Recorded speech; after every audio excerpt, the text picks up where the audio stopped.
Shalom saudaraku yang dikasihi Tuhan.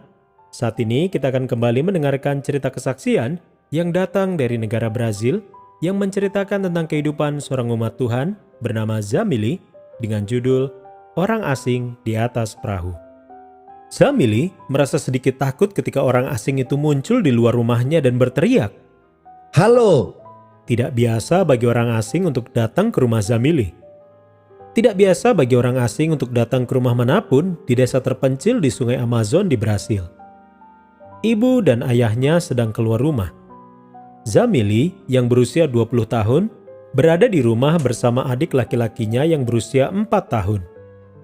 Orang asing itu memperkenalkan dirinya sebagai pendeta Casey dari gereja Masih Advent Hari ke-7 dan bertanya kepada Zamily tentang kehidupannya. bagaimana hubunganmu dengan orang tuamu? Katanya, Tidak baik. jawab Zamily. Mereka berbicara lagi dan Zamily pun merasa lebih tenang. Ketakutannya hilang dan ia pun menangis. Ia berkata bahwa ia berharap dapat memiliki hubungan yang lebih baik dengan orang tuanya. Kemudian pendeta Casey berkata, Apakah Anda ingin menjadi bagian dari gereja terapung? Apakah Anda ingin datang ke pertemuan kami? Zamily telah melihat perahu putih besar itu tiba di desanya.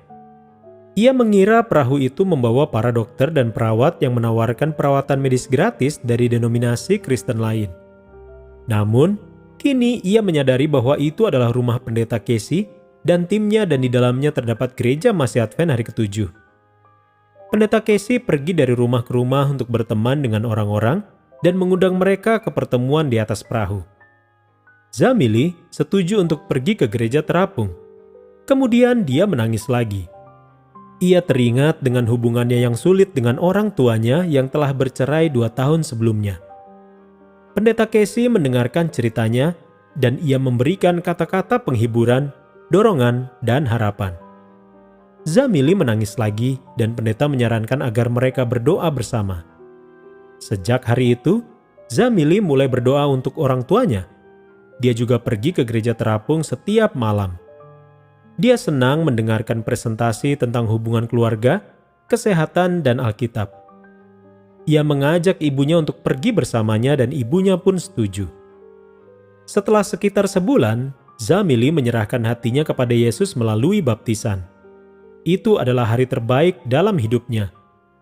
Ia dan dosa-dosanya dikuburkan di perairan sungai Amazon dan ia muncul sebagai anak Kristus yang terlahir kembali. Sejumlah penduduk desa lainnya juga dibaptis pada hari itu. Setelah acara baptisan, pertemuan dipindahkan dari gereja terapung ke gedung gereja yang baru dibangun di desa tersebut. Para pekerja konstruksi sedang membangun gereja sementara Zamily dan penduduk desa lainnya menghadiri pertemuan di atas kapal.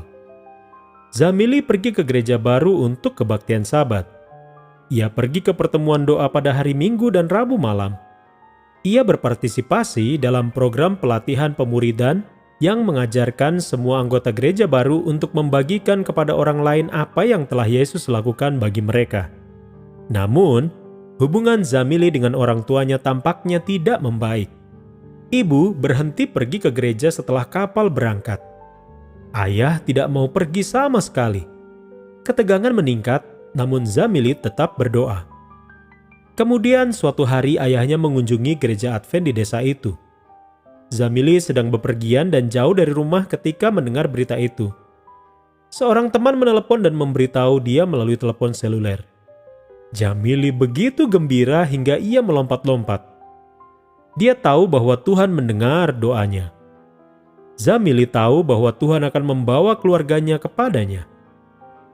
Setahun telah berlalu sejak Zamily dibaptis, dan ia tengah mempersiapkan diri untuk menjadi misionaris 1 tahun, sebuah program gereja di mana kaum muda menghabiskan 1 tahun dalam hidup mereka dalam pekerjaan misi. Sama seperti pendeta Casey yang datang ke desanya untuk membagikan Injil, ia ingin membawa Injil kepada orang lain di Brasil dan sekitarnya. Jangan menyerah pada impian Anda untuk melayani Tuhan. Katanya, gereja terapung ini membawa harapan bagi orang-orang seperti Zamily di sungai Amazon setelah diakuisisi dengan bantuan persembahan Sabat ke-13 tahun 2016 yang juga dikenal sebagai persembahan proyek misi Triwulanan. Terima kasih telah mendukung proyek Sabat ke-13 Triwulan ini di Brasil dan Chili dengan doa dan sumbangan Anda. Bersama-sama, kita dapat berbagi harapan akan kedatangan Yesus yang segera.